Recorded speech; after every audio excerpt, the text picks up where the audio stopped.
Welcome back, my dear students. In the last class we have seen the class A IP addresses, right? And this class we are going to see about the class B and class C. After that we are going to see about some loopback IP addresses and then what is that broadcast IP addresses, okay? Right. Let me move on to the classes. Now you see this is the class B IP addresses, right? So as we know that class B IP address ranges starting from 128 to 191. Okay, that's why they are telling that the first two bits of the addresses are 1 and 0. So we know that IP address contains that four different octet binary bits, right? That means the 8 binary bits are there in each and every part of the 32 bits, right? So the first 8 bits which contains that 1 and 0 in that initial position, then it gives the values of 128. That's what they are mentioning. The first two bits of the addresses are 1 and 0 means it is a class B IP addresses. After that we are having the rest 14 bits, okay, because class B network IP addresses contains network address contains 255.255.0.0. Okay, so the first two 16 bits are having that network ID of the class B. That's why they are telling the first two bit value used to identify the class B, and then the rest 14 bits are used to identify that network IP addresses, okay, network ID. And after that we are having that 255.250, that means the 0 to 255 and then 0 to 255. That means the two different 255 combinations of host IDs we can create with the help of the class B. Okay, so it will come around 65,535 IP addresses like that. So you see here some graphical based explanation for the class B IP addresses. So they are telling that first two bits are used to determine the class. That means not only that 00 or 11 or 0, whatever it is, okay. But we cannot say that all these two bits are used to identify the class B. It is 1 0. It is that notation, original notation for identifying the class B IP addresses. After that, that 16-bit contains that network ID, right? So we know that the first two bits are used to identify the class B. So rest we are having only the 14 bits. Okay, so that means that 6 plus 2, sorry, 6 plus 8 they are given here. So that 14, the combinations of these 14 only we can create the network, networks for the class B IP addresses. Okay, that means 16,384 different networks we can create with the help of class B. And we know that the first 16 bit access are used for identifying the networks, and the next 16 bits are used to identify the host ID. That means 0 to 255 and then 0 to 255. This will give the combinations of 255 into 255. That's what they are telling, the 2 power 16 values, which is equivalent to 65,536 host. That means this much systems we can connect with that class B networks. Okay, that what they are mentioning here. Let me move on to the class C. So this is the last classes for the user IP address configuration, because class D and class E is not usable in the user side. Okay, so class A, class B, class C only the users can use for their system. Now it is the class C. As we know that it is starting from 192, right? So 192 to 223, I think. So that means from the first 8 bits we have to give 110. Okay, so this is the value, okay, bit value which is used to identify the class C kind of IP addresses. Okay, if the first 3 bits of the first 8-bit values which contains the 110 means it is a class C type IP addresses. Okay, so apart from these 3 bits, remaining we are having that 5 plus 8. Okay, that means you see that class C IP addresses having the default subnet mask value of 255.255.255. Okay, that means the first 3 octet bit values are used to identify the class C networks. Okay, so only the last fourth octet bit value, that means the 0 to 254 only the host value. That means only 254 systems we can connect with the class C type of networks. Okay, that's what they are telling here. So you see here in the last point they are mentioning, however, each class C network can have 254 hosts. Okay, so by using a class C we can create multiple networks, but each and every network can hold only the 254 systems. That's what they are coming to say here. So this is a graphical notation for class C IP addresses. So as we have seen in the earlier, that means the previous slide, they are mentioning the first three bits are used to determine the class 2 which an address belongs to for class C addresses. That means 110, already we know that, right? So these are the first three bits which is mentioned in this first octet bit, means we can say that this is belonging to that class C IP addresses. Okay. After that, we know that network ID contains 255.255.255. That means the first three octet bits. Okay, so in these three octet bits, the first three bits are used to identify class C. Okay, so rest we are having only the 5 and then plus 16. That means 255.255. That means the two different 8 bit octet values. Okay, that means the 16 plus 5, so 21.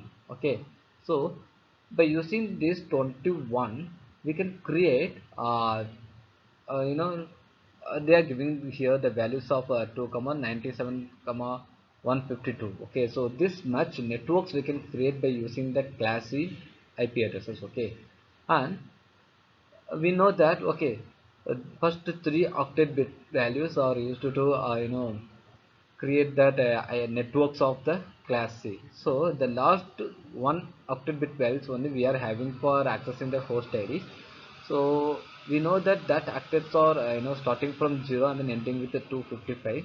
So as we know that we can use all those things. So up to 254 systems we can create. Okay, because the zeros and then ones are used to initialize that network and then broadcast network. Okay, so we cannot assign these two IP addresses for the class C.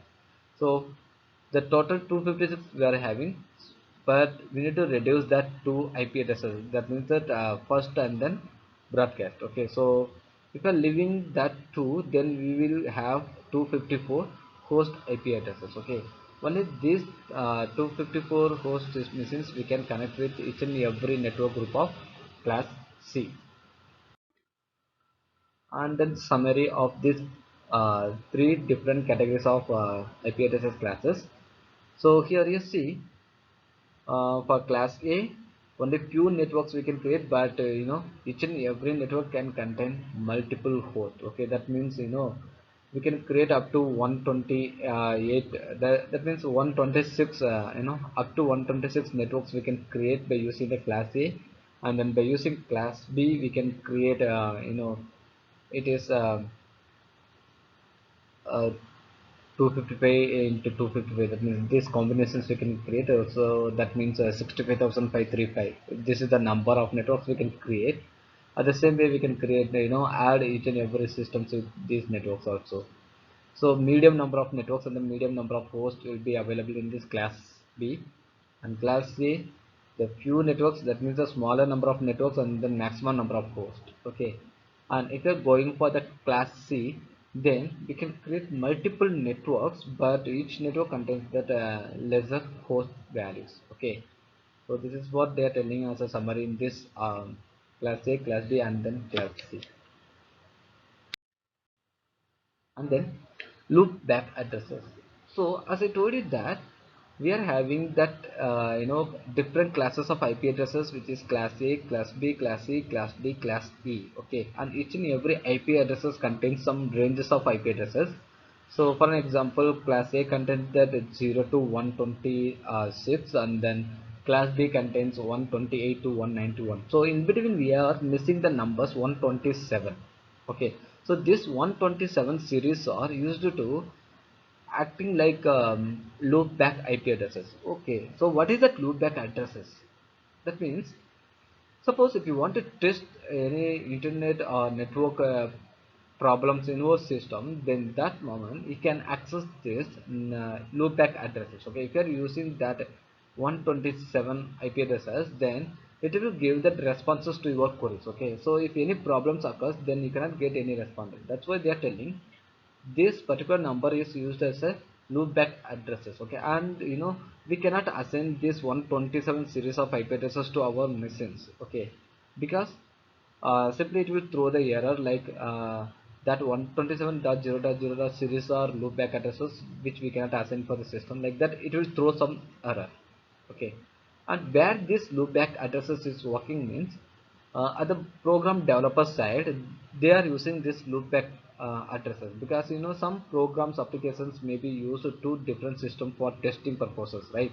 So that time the programmer cannot access they cannot look for the two different systems. So that moment they will use the single system which will be acting like a source and destination. Okay, so that moment they will share that packet, and then that packet will be transferred through that TCP IP suite. Okay, there it will forward, and then it will reach that destination place, and then again it will throw that data from the same IP suite. Okay, TCP IP suite, and then it will throw the data to that programmer itself. Okay, that what they are telling, it is like a loopback addresses.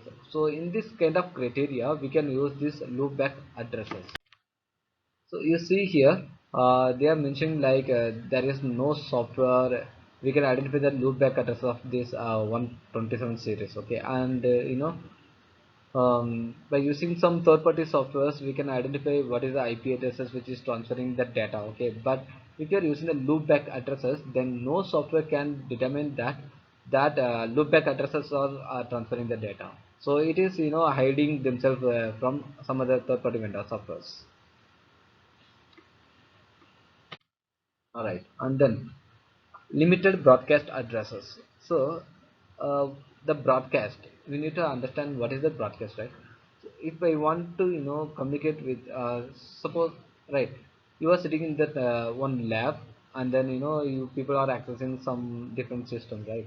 I want to share one message to all, and you people are busy with your system, so you are not listening to me means that time I can simply forward one message from the server which will deliver that message to all the system.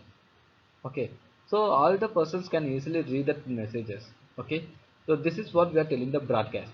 Simply to all the system we can pass the messages. Okay, either you listen or not listen, that doesn't matter, but from my side I have delivered the message to all the system. That's it. Like this if you're doing, then this kind of communication is called broadcast, and that broadcast address only they are telling here. Okay, so simply it is based on the IP addresses only. So in the single LAN cable we can simply pause. That means only thing we need to understand what are the destination addresses we need to access. That's it. So suppose if your systems are connected with some particular network, then we need to find out that network head, and then through that network path we need to share that message. That's it. So automatically this information will be shared with all the machines which are connected to that particular network. That's what they are telling. And you see here the fourth point they are mentioning, IP reserves the address consisting of all one bits to refer to the limited broadcast. That means if all the IP addresses bits are one, that means it will give the values of 255, 255. That means the maximum value. So I already told you that if you are using the maximum value, then it will be acting like a broadcast. Okay, that's why we are neglecting that two networks. Okay, one is the zero category and then ones category. If you are using all the terms zero, then it is that initialization network, so we cannot use that. And then if you are using that once, then it will bring that maximum value, so that also we cannot use. That's why we need to neglect these two things. Okay, and if you want to perform that broadcast, then we have to think for all the bits must be 1. Okay, that means it will reach that maximum value, so it will simply do the broadcast. That's what they are telling, right? Okay, so this is about limited broadcast address. And as of now we have seen all the classes: class A, class B, class C, and class D, class E is not coverable by the user aspect, so you don't want to worry about these two classes. Okay, and the rest of it we will see in the next classes, and that's it.